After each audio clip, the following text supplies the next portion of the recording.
கிறிஸ்துவன்பான தேவ பிள்ளைகள் யாவருக்கும் கர்த்தர் இரட்சகருமாயிருக்கிற இயேசு கிறிஸ்து நாமத்தில் அன்பின் வாழ்த்துக்கள்.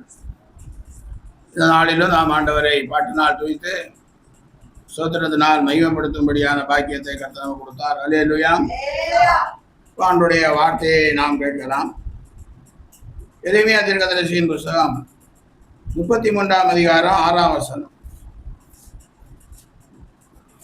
எரேமியா 30. இதோ நான் அவர்களுக்கு சௌக்கியமும் ஆரோக்கியமும் வரப்பண்ணி அவர்களை குணமாக்கி அவர்களுக்கு பரிபூரண சமாதானத்தையும் சத்தியத்தையும் வெளிப்படுத்துவேன். அல்லேலூயா. இதோ நான் அவர்களுக்கு சௌக்கியமும் ஆரோக்கியமும் வரப்பண்ணி அவர்களை குணமாக்கி அவர்களுக்கு பரிபூரண சமாதானத்தையும் சத்தியத்தையும் வெளிப்படுத்துவேன் என்று எரேமியா தீர்க்கதரிசி மூலம் ஆண்டவர் சொல்லுகிறார். அல்லேலூயா. சௌக்கியமும் ஆரோக்கியமும் எல்லா மனிதர்களுக்கும் தேவைப்படுகிறது. அல்லேலூயா. இப்பதான் ஒருவர் பார்த்து பேசும்போது கூட முட்டி வலிக்குது, இடுப்பு வலிக்குது, கழுத்து வலிக்குது எல்லாம் சொல்லுவாங்க. அல்லேலூயா. அப்போ மனசுக்கு ஒரு ஆறுதல். ஏஜ் ஆகுதில்ல, வயசாகும்போது இதெல்லாம் என்ன செய்யும், சர்வசாதாரணமாக வரும் என்று நாம் ஒருவருக்கு ஆறுதல் சொல்லிக் கொள்ளுகிறோம். அல்லேலூயா. ஆனால் ஆண்டவர் சொல்லுகிறான், நான் அவர்களுக்கு சௌக்கியமும் ஆரோக்கியம் வரப்பண்ணி அவர்களை குணமாக்கி அவர்களுக்கு பரிபூரண சமாதானத்தையும் சத்தியத்தையும் வெளிப்படுத்துவேன்.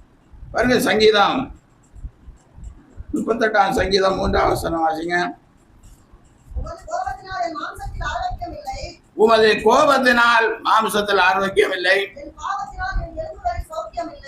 என் பாவத்தினால் எலும்புகளில் சௌக்கியம் இல்லை,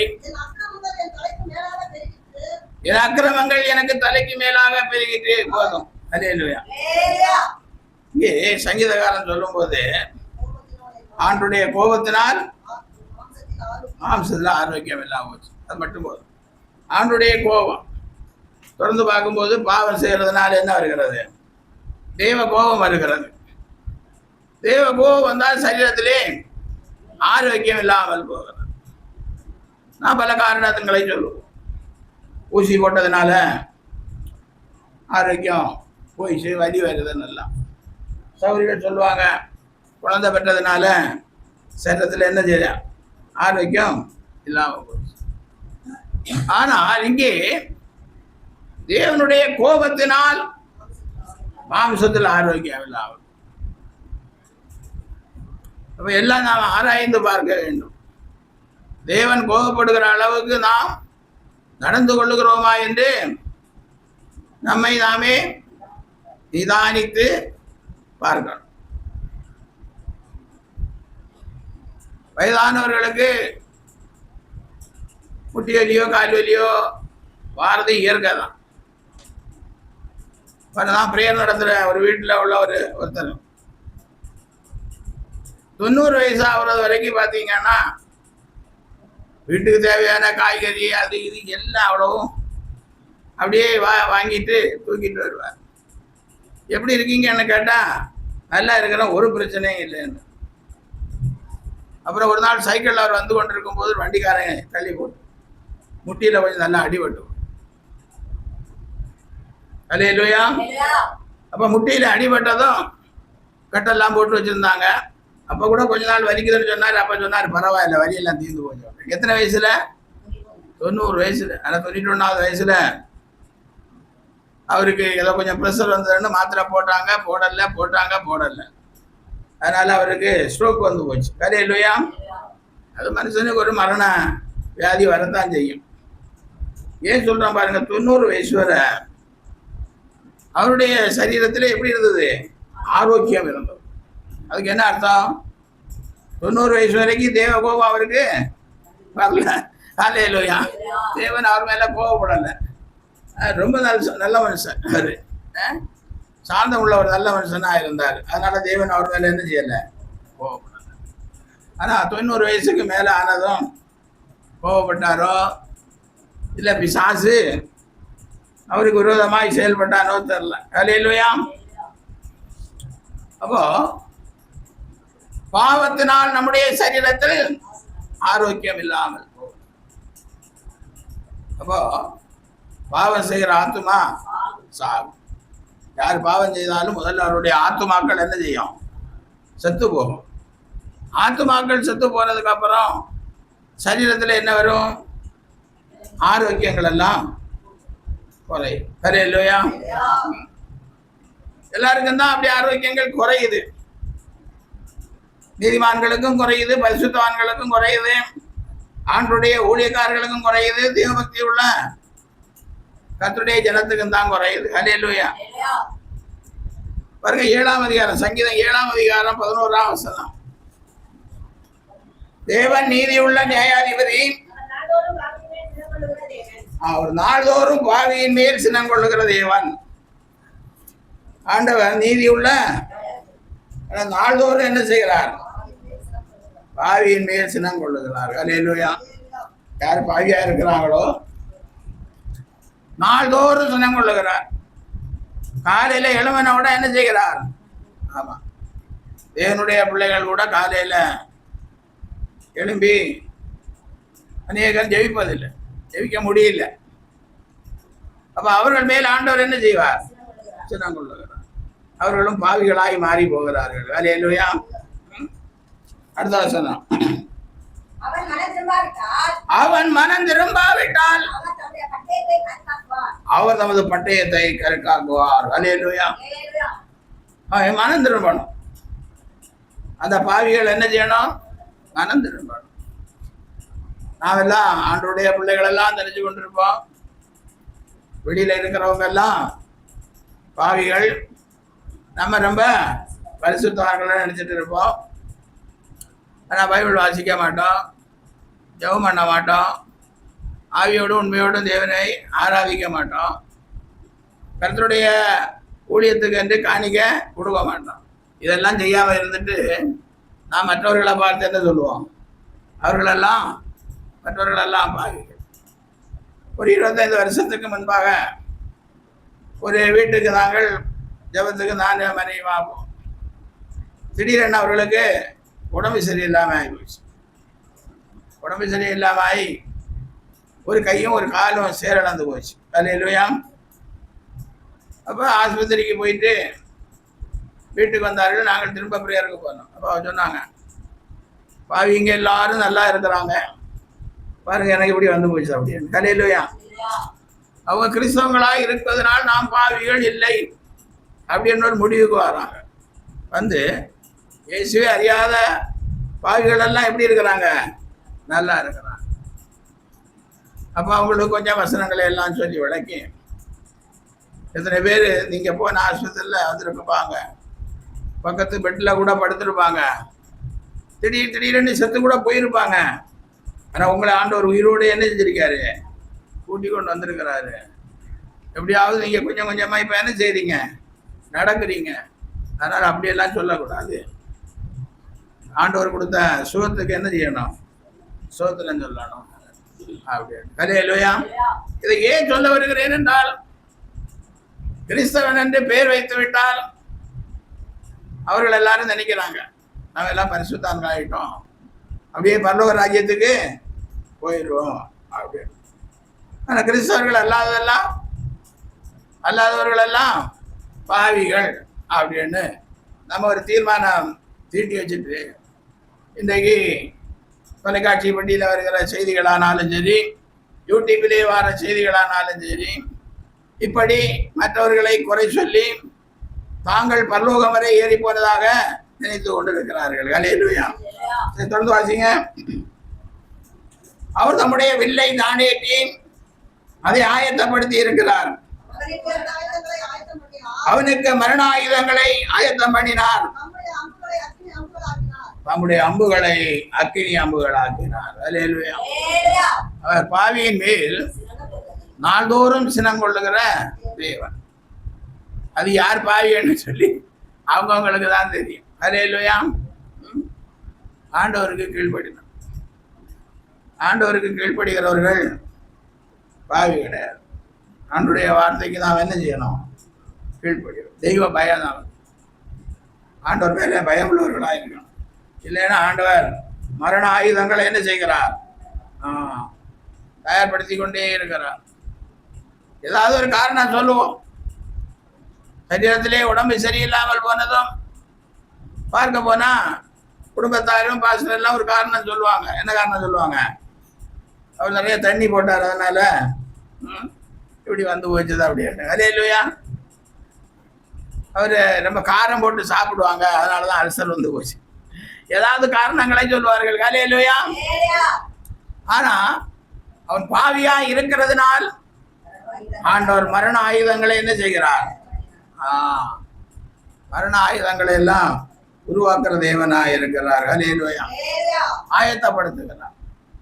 இப்ப பாருங்க, ஒவ்வொரு நாட்டுக்கு நாடு யுத்தம் பண்ணும்போது நல்ல சூப்பர் ஆயுதங்களை எல்லாம் என்ன பண்றாங்க? ஆயத்தம் பண்ணி வச்சிருக்கிறாங்க.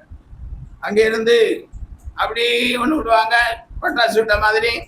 அப்புறம் இங்கே இருந்து கொண்டு போய் அந்த பட்டாசு என்ன செய்யும்? அப்படியே உடஞ்சி போடும். நான் சின்ன வயசுல இருக்கும் போதெல்லாம் அந்த சினிமா பார்த்துருக்குறேன்.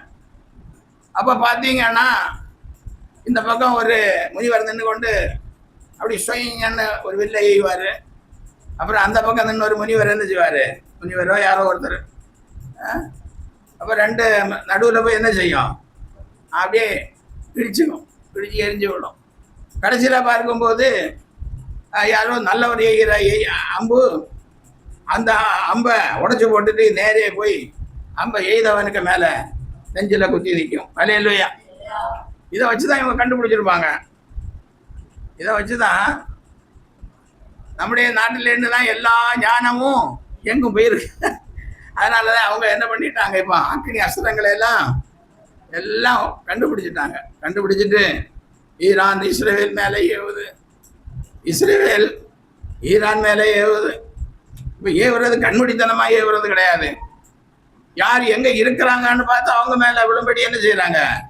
ஏவுறாங்க. அந்த அளவுக்கு விஞ்ஞானம் பெருத்து போச்சு. இஸ்ரேல் ஈரான் அதிபர் எங்கே இருக்கிறாங்கன்னு பார்த்து அந்த இடத்துலையே அம்பை எய்துட்டாங்க. அது அங்கே போய் விழுந்து அவரோட கூட இருந்த 10-20 பேர் செத்து போனார்கள். இதே மாதிரி இவங்க இங்கே இருந்து எய்தது இஸ்ரேல் அதிபர் மேலே விழுந்து செத்து போனாருன்னு இவங்க சொன்னாங்க. ஆனால் ஒரு வாரம் கழிச்சு அவர் நல்ல பிள்ளையா என்ன ஒன்றும் ஆகலைன்னு வாரார். ஹல்லேலூயா. ஏதோ இப்படி நடந்துட்டு இருக்கிறார். இங்கே மரண ஆயுதங்களை நம்மவர்களும் ஆயத்தம் பண்ணி வச்சிருக்கிறாங்க. அப்போ தேவன் பானங்களிலே சிங்காசனத்தை ஸ்தாபித்து சர்வத்தை ஆளுகிற அந்த ராஜா மரண ஆயுதங்களை ஆயத்தம் பண்ணாமல் இருப்பாரா? ஹல்லேலூயா. அவரு நிறைய ஆயுதங்களை எல்லாம் ஆயத்தம் பண்ணி வச்சிருப்பார். யாரும் தான் பெரியவன் என்று சொல்ல முடியாது. ஹல்லேலூயா. அதனால ஆண்டவர் ராஜாதி ராஜாவா இருக்கிறவர் வானங்களிலே சிங்காசனத்தை ஸ்தாபித்து சர்வத்தையும் ஆளுகை செய்கிற தேவன் மரண ஆயுதங்களை ஆயத்தம் பண்ணி வைத்திருக்கிறார். யாருக்காக? பாவிகளுக்காக. ஹல்லேலூயா. அதனாலதான் சொல்றேன், பாவி நான் பரிசுத்தவான். நம்ம எல்லாம் சபைக்கு வர்றவங்க எல்லாம் பரிசுத்தவான்கள். அந்த சபையில் இருக்கிறவங்க எல்லாம் பாவிகள். இந்த சபைக்கு வராதவங்க பாவிகள். அப்படியெல்லாம் நம்ம என்ன செய்யக்கூடாது? நினைக்கக்கூடாது. நாம் பரிசுத்தவான்களாக இருக்கிறோமா, அவனுடைய வார்த்தையின்படி நடக்கிறோமா என்பதை நம்ம நல்ல நிதானித்து என்ன செய்யணும்? இதோ அவன் அக்கிரமத்தை பெற கற்பவேதனைப்படுகிறான், தீவினையை கற்பந்தரி பொய்யை பெறுகிறான். ஹல்லேலூயா. அதனாலதான் ஆண்டவர் பாவியின் மேல் நாள்தோறும் சின்னம் கொண்டு கொண்டே இருக்கிறார். நம்ம மேலேயும் ஒருவேளை பாவம் இருக்குமானால் நம்ம மேலேயும் என்ன செய்வார்? சின்னம் கொள்ளுவார். ஹல்லேலூயா. அடுத்தபடியாய் மல்லிகை 4:2 சுகம் கிடைக்கணும்னா என்ன செய்யணும்? ஆனாலும் என் நாமத்திற்கு பயந்திருக்கிற உங்கள் மேல் நீதியின் சூரியன் உதிக்கும், அது சட்டைகளின் கீழ் ஆரோக்கியம் இருக்கும். நீங்கள் வெளியே புறப்பட்டு போய் கொழுத்த கன்றுகளை போல் வளருவீர்கள். அல்லேலூயா. ஆனால் என் நாமத்திற்கு பயந்திருக்கிற உங்கள் மேல் நீதியின் சூரியன் அதன் சட்டைகளின் கீழ் ஆரோக்கியம் இருக்கும். அல்லேலூயா. ஆண்டவருடைய சட்டைகளின் கீழ் என்ன இருக்கு? ஆரோக்கியம் இருக்கு. அப்போ என் நாமத்திற்கு பயந்திருக்கிற உங்கள் மேல் நீதியின் சொல்லி பயப்படுகிற பயம், ஆண்டவருக்கு பயப்படுகிற பயம். பயப்படுதல் என்று சொல்லும்போது நான் அடிக்கடி சொல்லுகிறேன், கீழ்ப்படிதல் தான். ஆபிரகாமை பார்த்த ஆண்டவர் என்ன சொன்னார்? உன்னுடைய பிள்ளையாண்டானை கொண்டு மோரியா மலையில என்ன செய்? அப்போ 75 வயதிலே ஆண்டவர் ஒரு வாக்குத்தத்தம் கொடுக்கிறார். உன்னுடைய சந்ததியை கடற்கரை மணலை போலவும் வானத்து நட்சத்திரத்தை போலவும் பெருக பண்ணுவேன். ஆனா அவரு 99வது வயசுல கேட்கிறாரு, நான் இன்னும் பிள்ளை இல்லாமல் இருக்கிறேன்னு. இந்த தமஸ்கூரான் ஆகிய எலியேசர் என் வீட்டு எல்லாம் அவன் தான். பிள்ளைக்கு பிள்ளையும் எல்லா வரவு செலவு கணக்கெல்லாம் எழுதுறவன் எலியேசர். அல்லேலூயா. ஆனா உண்மையிலே ஆபிரகாமுக்கு ஒரு பிள்ளை இருந்திருந்தால் அந்த பிள்ளை தானே அந்த வீட்டு காரியங்களை எல்லாம் கவனிச்சிருப்பான். அவர் கேட்கிறார், சொல்லிட்டோம். அப்பவும் சொல்றார், உன் சந்ததியை நான் என்ன செய்வேன்? பெருகா பண்ணுவேன். சாரால் ஒரு குழந்தையை பெற்றெடுப்பார். அப்படி 100வது வயசுல ஒரு சாராளுக்கு 90வது வயசுல ஒரு குழந்தை போறாங்க, ஆண் பிள்ளை போறாங்க. அந்த பிள்ளைக்கு ஈசாக்குன்னு பேர் வைத்து பெரிய விருந்தெல்லாம் ஒன்று பண்ண. அந்த பிள்ளை கொஞ்சம் வளர்ந்ததும் ஆண்டவர் அவனை கூப்பிட்டு வானத்திலிருந்து கூப்பிட்டு, அப்ப எல்லாம் வானத்திலிருந்து கூப்பிட்டு பேசுவார். அல்லேலூயா. இப்ப வானத்திலிருந்தா நீ கூப்பிட்டு பேசுனா நம்ம பயந்து ஓடிடுவோம். அல்லேலூயா. வானத்திலிருந்து கூப்பிட்டு, உன் பிள்ளை ஆண்டான்னு என்ன செய்யணும்? நீ எனக்காக மோரியா மலையில நான் காட்டுற இடத்துல போய் பலி செலுத்த. ஏன் ஒன்றும் சொல்லலை, மனைவிகிட்டையும் சொல்லலை, வேலைக்காரர்கிட்டையும் சொல்லலை. ஒரு மோரியா மலையில் நான் பலி செலுத்தணும் அப்படின்னு சொல்லிட்டு கட்டைகளை ஆயத்தம் பண்ணி வச்சிருக்காரு, கத்தியை வச்சிருக்காரு. அப்புறம் நெருப்பையும் ஆயத்தம் பண்ணி கொண்டு போறாரு. அல்லேலூயா. கொஞ்சம் நிறைய தூரம் போனதும் ஈசா கேட்குறான், கட்டை இருக்குது, கத்தி இருக்கு, ஆடு எங்க அப்படின்னு. அல்லேலூயா. அப்போ கூட அவருக்கு ஒரு விசுவாசம், ஆபிரகாமுக்கு ஒரு நம்பிக்கை இருந்த ஆண்டவர் மேல. அவர் பலி செலுத்த சொன்னாலும் ஒரு ஈசாக்குக்கு பதிலாக நிறைய ஈசாக்கை கொடுப்பார் அப்படின்னு நினைச்சு அவர் விசுவாசத்துல போறார். ஆபிரகாமின் விசுவாசம் நீதியாக எண்ணப்பட்டார்.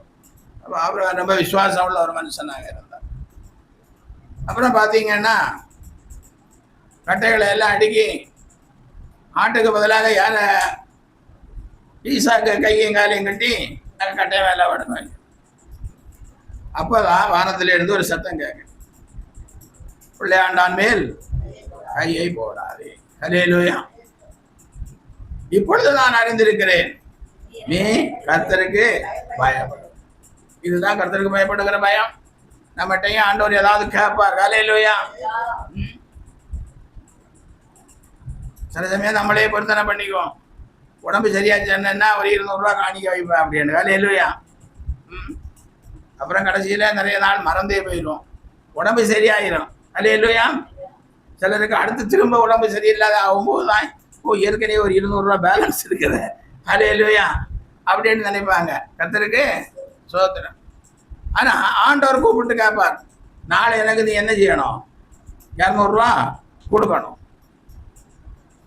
அப்படி கேட்டா கொடுப்பீங்களா ஆண்டவருக்கு? நிறைய பேர் யோசனை பண்ணுவாங்க, ஆண்டவர் கேட்டாரு 100 ரூபா யாருக்கு கொடுக்கறது? டிவியில நல்லா பேசுறாங்க, நல்லா பாடுறாங்களே, அவங்களுக்கு கொடுக்கலாமா?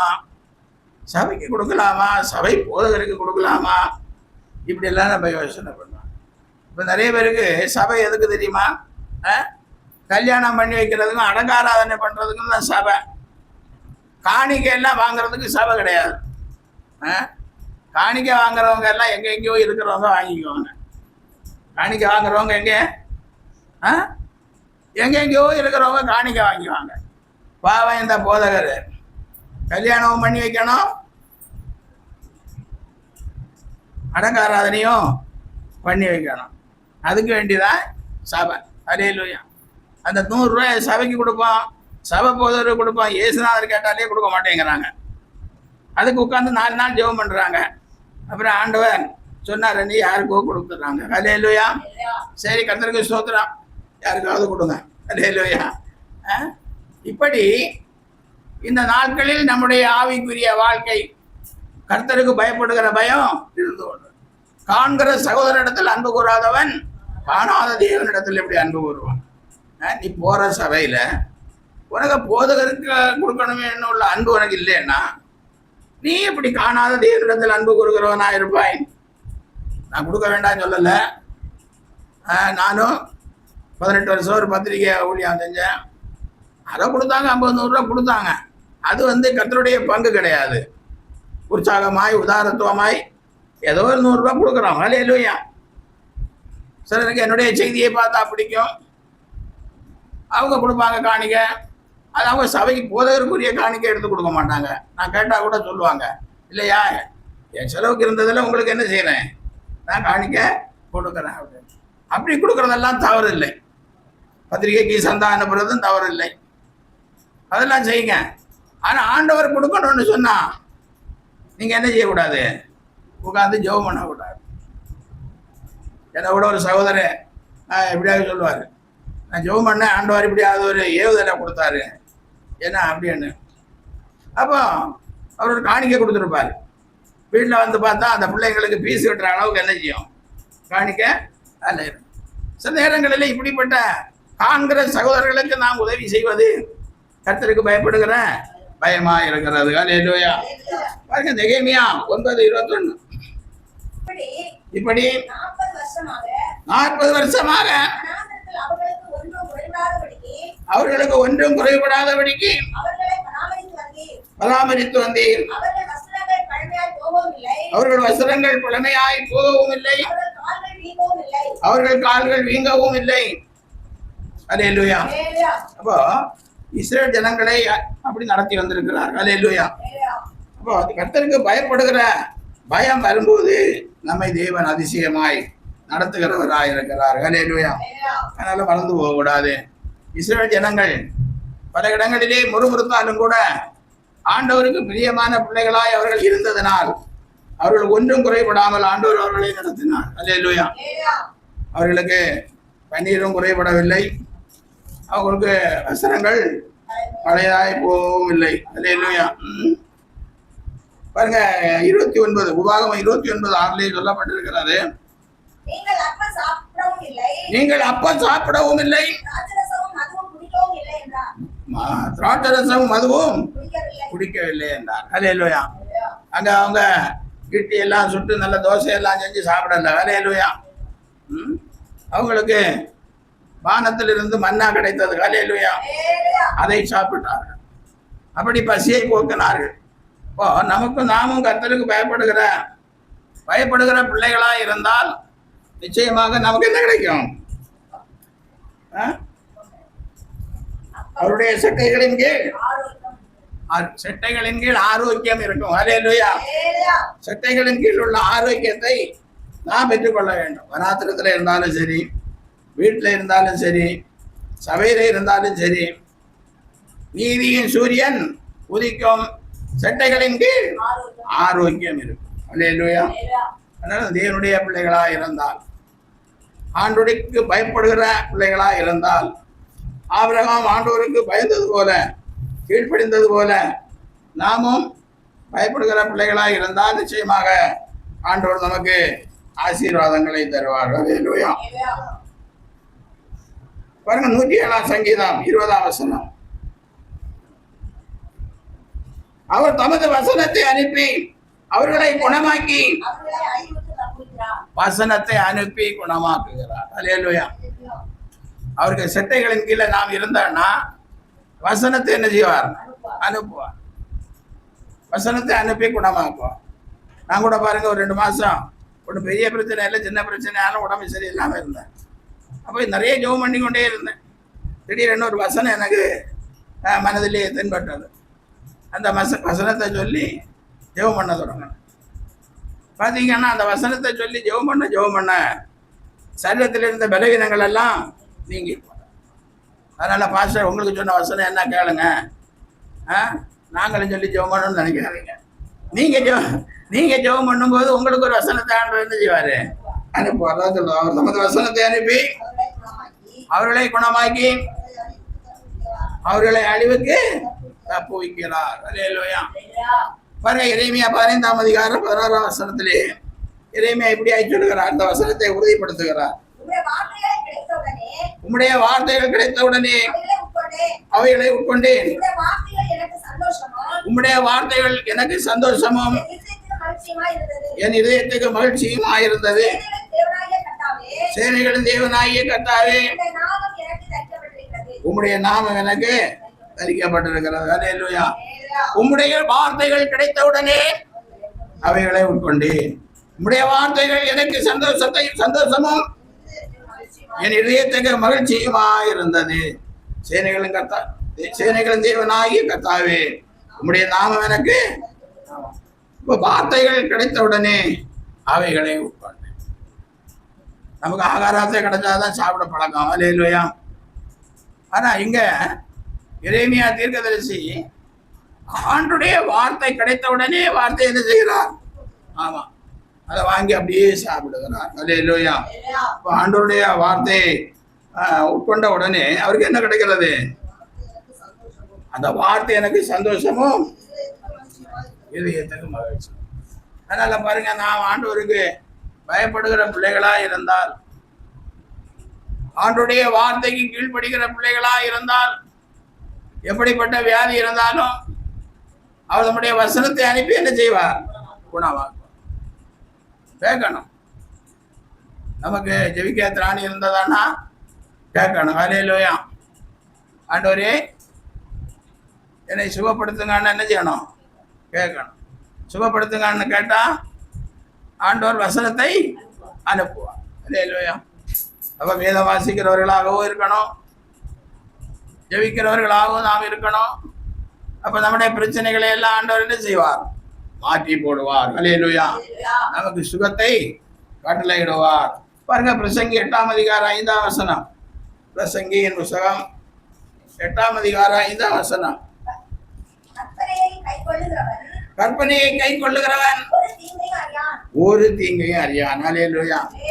ஆண்டவருடைய கற்பனைகளை கை கொண்டாச்சுன்னா ஒரு தீங்கையும் ஞானியின் இருதயம் காலத்தையும் அறியான். அப்போ கற்பனைகளை கை கொள்ளுகிறவன், கட்டளைகளை கை கொள்ளுகிறவன், ஆண்டவருடைய வார்த்தைகளை கை கொள்ளுகிறவன் ஒரு தீங்கையும் அறியான். இப்ப வேதம் சொல்லுகிறது பொய்யா இல்லை சத்தியமான வார்த்தைகளா என்பதை நாம் என்ன செய்யணும்? ஜெபம் பண்ணி ஆண்டவர்கிட்ட கேட்டு உறுதிப்படுத்தணும். அல்லேலூயா. ஆண்டவரே கற்பனைகளை கை கொண்டா ஒரு தீங்கையும் அறியாதிருப்பான் என்று சொல்லப்பட்டிருக்கிறதே. நான் நம்முடைய கற்பனைகளை கை கொள்ளுகிறேனா, கை கொள்ளவில்லையா, எனக்கு இந்த தீங்கு ஏன் வந்ததுன்னு சொல்லி நம்ம என்ன செய்யணும்? ஜெபிக்கணும். ஜெபிக்கும் போது ஆண்டவர் என்ன செய்வார்? நம்முடைய வார்த்தையை அனுப்புவார். அல்லேலூயா. வார்த்தையை அனுப்பினாதான் நாம் சுகத்தை பெற்றுக்கொள்ளலாம். அல்லேலூயா. ஒரு தீங்கையும் அறியான். கற்பனைகளை கை கொள்ளுகிறவன் ஒரு தீங்கையும் அறியான். அப்போ நாம் தீங்கை அறியாத பிள்ளைகளா இருக்க வேண்டுமானால் கற்பனைகளை கை கொள்ள வேண்டும். அப்ப வேதத்தை என்ன செய்யணும்? வாசிக்கணும். 1ஆம் சங்கீதத்தில் சொல்லி இருக்கிறபடி நாம் என்ன செய்யணும்? வேதத்தை தியானிக்கணும். அப்போ நமக்கு எல்லா ஆசீர்வாதங்களையும் கர்த்தர் கொடுப்பார். அல்லேலூயா. நாம் கர்த்தருக்கு பயப்படும் போது கர்த்தர் சுகத்தை கட்டளையிடுகிறார். அவருடைய சட்டைகளின் கீழ் ஆரோக்கியம் இருக்கும். அல்லேலூயா. அடுத்தபடியாய் பாருங்க, நீதிமொழிகள் 4ஆம் அதிகாரம் 20ஆம் வசனம். என் மகனே என் வார்த்தைகளை கவனி, உன் வசனங்களுக்கு என் செவியை சாய். உன் செவியை என்ன சொல்லப்பட்டிருக்கிறது? என் மகனே என் வார்த்தைகளை கவனி, என் வசனங்களுக்கு உன் செவியை. அடுத்த வசனம். அவைகள் உன் கண்களை விட்டு, அவைகளை உன் இதயத்துக்குள்ளே, அவைகளை கண்டுபிடிக்கிறவர்கள் ஜீவனும் அவர்கள் உடலுக்கெல்லாம் ஆரோக்கியம். அல்லேலூயா. ஆண்டவருடைய வார்த்தைகளை கவனிக்கும் போது நமக்கு என்ன கிடைக்குது? ஆரோக்கியம் கிடைக்குது. இப்போ நான் செய்தியை கொடுத்து கொண்டிருக்கிறேன். எல்லாரும் அப்படியே கேட்டுக்கொண்டே தான் இருப்பீங்க. சில நேரங்களில் அது என்ன செய்யாது, புரியாது. அப்படித்தானே? புரியாது. ஆண்டுடைய வார்த்தையை கவனி. அடுத்த வசனத்தில் என்ன சொல்லப்பட்டிருக்கிறது? அவைகள் உன் கண்களை விட்டு பிரியாதிருப்பதாக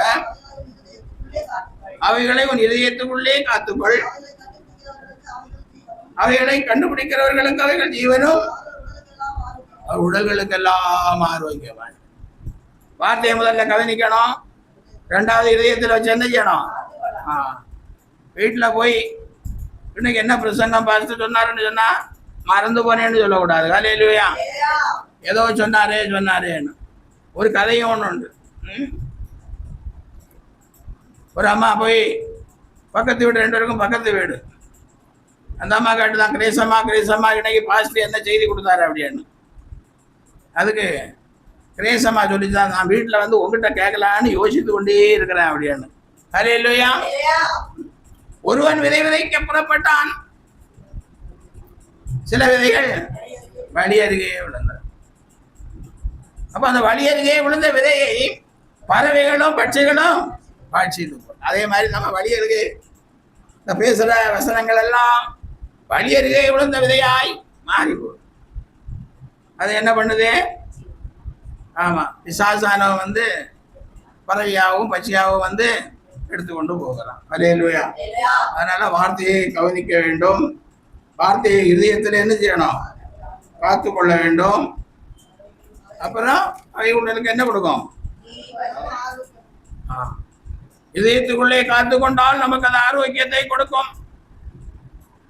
ஒவ்வொரு வாரம் ஆண்டவருடைய வார்த்தையை கேட்க வருகிற நீங்கள் வார்த்தைகளை கவனித்து அதை இதயத்திலே காத்து கொண்டால் அது உங்களுக்கு ஜீவனும் ஆரோக்கியம், நித்திய ஜீவனையும் கொடுக்கும், ஆரோக்கியத்தை. நித்திய ஜீவன் வாஞ்சிப்பாயோ, நித்திய மோட்ச வாழ்வில் தேடி வாராயோ, பரிசுத்த திவ்யம் தேவை அதை அடைவார். தேடி வாராயோ, பரிசுத்த திவ்யம் தேவை அதை. அப்ப நித்திய ஜீவனை வாஞ்சித்தா நித்திய ஜீவன் கிடைக்கும். ஆரோக்கியம் வேணும்னு விரும்பினா ஆரோக்கியம். அதனால வார்த்தையை கவனிக்க வேண்டும். வார்த்தையை இதயத்துக்குள்ளே காத்துக்கொள்ள வேண்டும். அவைகள் நமக்கு ஜீவனும் ஆரோக்கியமும். ஹல்லேலூயா. இப்படியாக நாம் சௌக்கியத்தை ஆரோக்கியத்தையும் பெறுகிறதற்கும் ஆண்டுடைய வார்த்தை பிரயோஜனமாய் இருக்கிறது. ஹல்லேலூயா. அடுத்து பாருங்க, யோவான் 12ஆம் அதிகாரம் 47-48. ஒருவனின் வார்த்தைகளை கேட்டோம் விசுவாசியாமல் போனால் அவனை நான் நியாயம் தீர்ப்பதில்லை. நான் உலகத்தை நியாயம் தீர்க்க வராமல் உலகத்தை ரட்சிக்க வந்தேன். என்னை தள்ளி என் வார்த்தைகளை ஏற்றுக்கொள்ளாதவனை நியாயம் தீர்க்கிறது ஒன்றிருக்கிறது. நான் சொன்ன வசனமே அவனை கடைசி நாளில், நான் சொன்ன வசனம் கடைசி நாளில் என்ன செய்யணும்?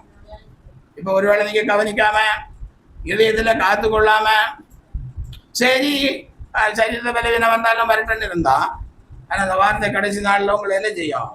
நியாயம் தீர்க்கும். ஹல்லேலூயா. பாருங்க 15ஆம் அதிகாரம் யோவான் 15:7. நீங்கள் என்னிலும்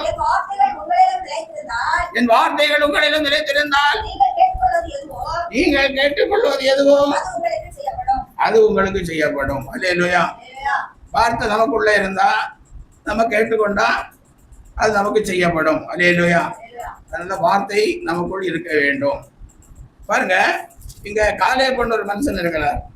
அவர் ஆண்டவரை பற்றி ஆண்டவர் அவர் கொடுத்த ஒரு வார்த்தையை பற்றி பேசுகிறார். பாருங்க, காலேப். யோசுவா 14ஆம் அதிகாரம் 9ஆம் வசனம். அந்த நாளிலே மோசே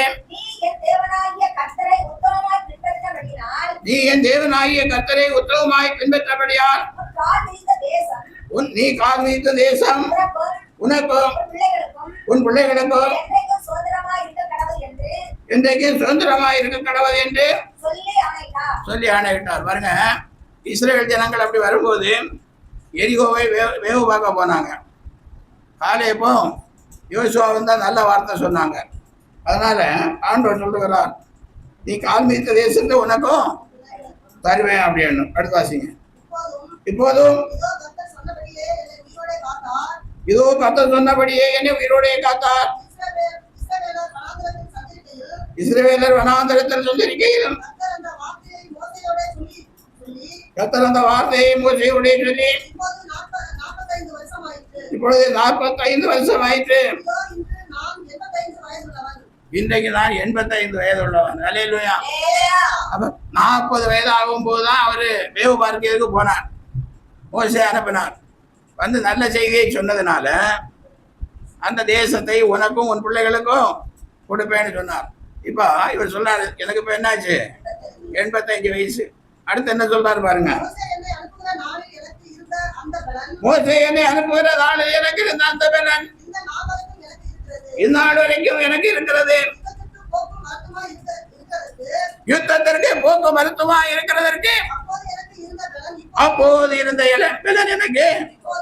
அல்லேலூயா. 40 வயசுல யுத்தத்துக்கு போக்கு மருத்துவமா இருப்பதற்கு இருந்த பலன் இப்ப 85 வயசுல காலேபுக்கு இருக்குதான். அதனால என்ன செய்யணும்? ஆகையால் கர்த்தர் நாளிலே சொன்ன அந்த மலை நாட்டை எனக்கு தாரும். அல்லேலூயா. நான் யுத்தம் பண்ணி அதை என்ன செய்வேன், பிடிப்பேன்னு சொல்றார். பாருங்க, அந்த அங்கே ஏனாக்கியரும் அரண்பான பெரிய பட்டணங்களும் உண்டென்று நீர் அந்நாளிலே கேள்விப்பட்டீரே. கர்த்தர் என்னோடு இருப்பார், ஆனால் கர்த்தர் சொன்னபடியே தொலைத்து விடுவேன் என்றார். அப்பொழுது யோசுவா எப்புன்னேயின் குமாரனாகிய காலேபை ஆசீர்வதித்து எபிரோனை அவனுக்கு சுதந்திரமாக கொடுத்தார். அல்லேலூயா. 40 வயசுல இருந்த பலன் காலேபுக்கு 85 வயசுலயும் அந்த மலை நாட்டை எனக்கு தார், நான் யுத்தம் பண்ணி அதை என்ன செய்வேன், பிடிப்பேன். அல்லேலூயா. அங்க ஏனாக்கியர் இருக்கிறார்கள், அவர்கள் ரொம்ப மோசமானவர்கள். அல்லேலூயா. அவர்களே 85 வயசுல ஜெயிப்பேன் என்று சொல்லுகிறார்.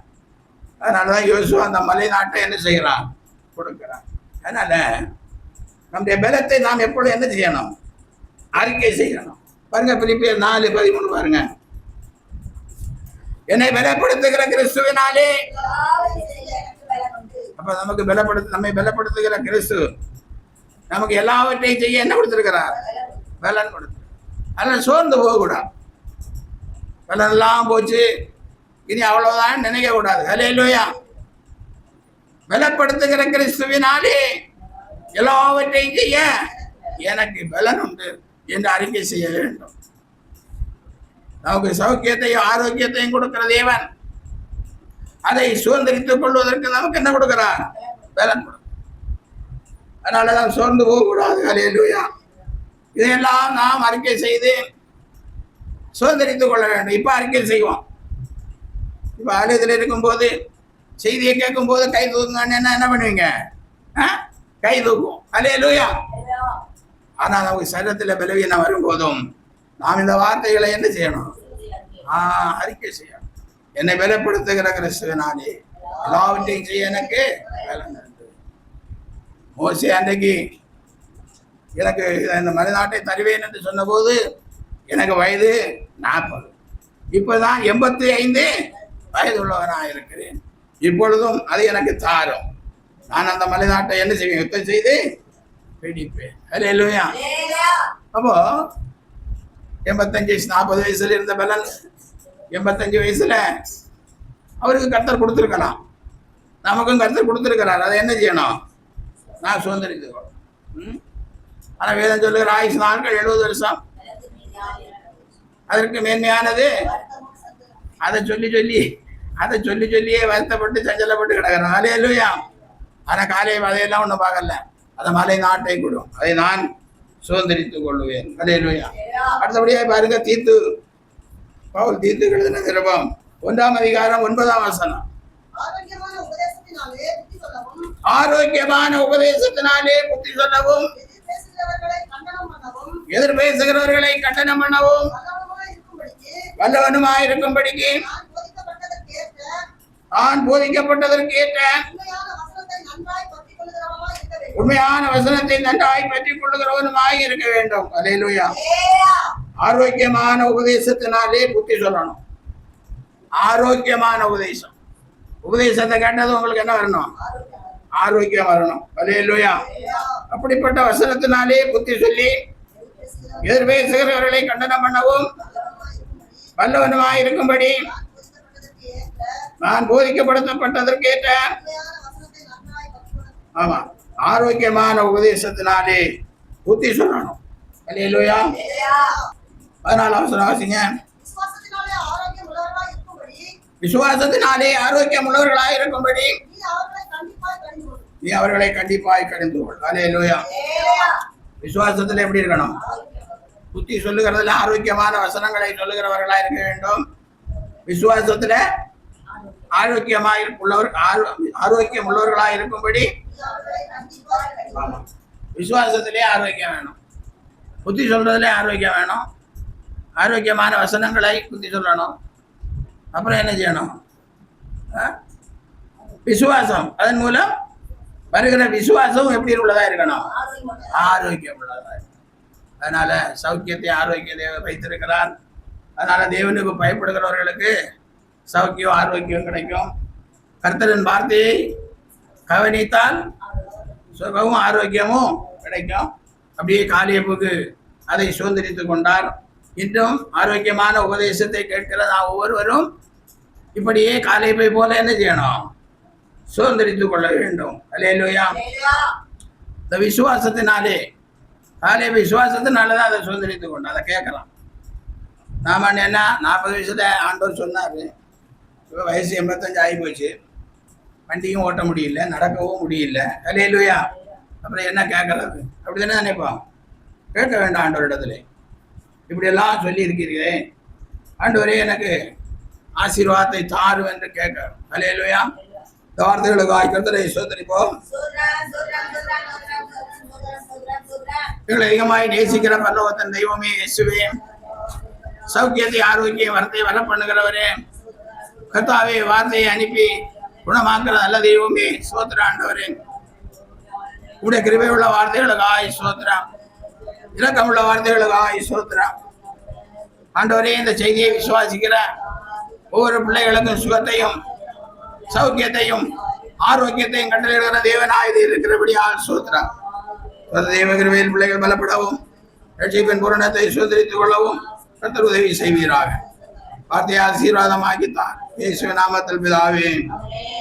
ஆத்துமாவே கர்த்தரை ஸ்தோத்திரி. ஆத்துமாவே கர்த்தரை ஸ்தோத்திரி. சகல உபகாரங்களை மறவாதே. அக்கிரமங்களை எல்லாம் மன்னித்து உன் நோய்களை எல்லாம் குணமாக்கி நன்மையினால் உன் வாயை திருப்தியாகுகிறார்.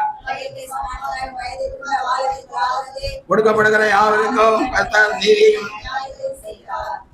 நம்முடைய கர்த்தராகிய இயேசு கிறிஸ்துவினுடைய கிருபையும் பிதாவாகிய தேவனுடைய அன்பும் பரிசுத்த ஆவியானுடைய ஐக்கியம் நடத்துள்ள அபிஷேகம் ஆசீர்வாதம் வார்த்தையை கேட்ட பிள்ளைகளோடும் சகல பரிசுத்தான்களோடும் நித்திய ஜீவன் ஊழியத்தோடும் என்றென்றுமாயிருப்பதாக. ஆமென். ஆட்சிமேகம் நாட்டிலே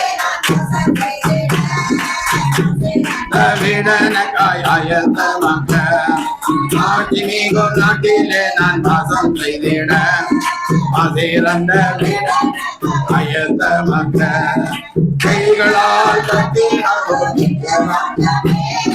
கைகளால் கட்டி கண்டிடவே ஆசை காத்திருக்கிறேன்.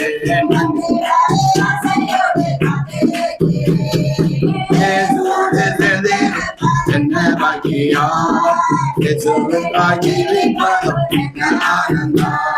அல்லேலூயா அல்லேலூயா அல்லேலூயா. அவரை ஆசீர்வதித்து காக்கடவர். God bless you. Praise the Lord.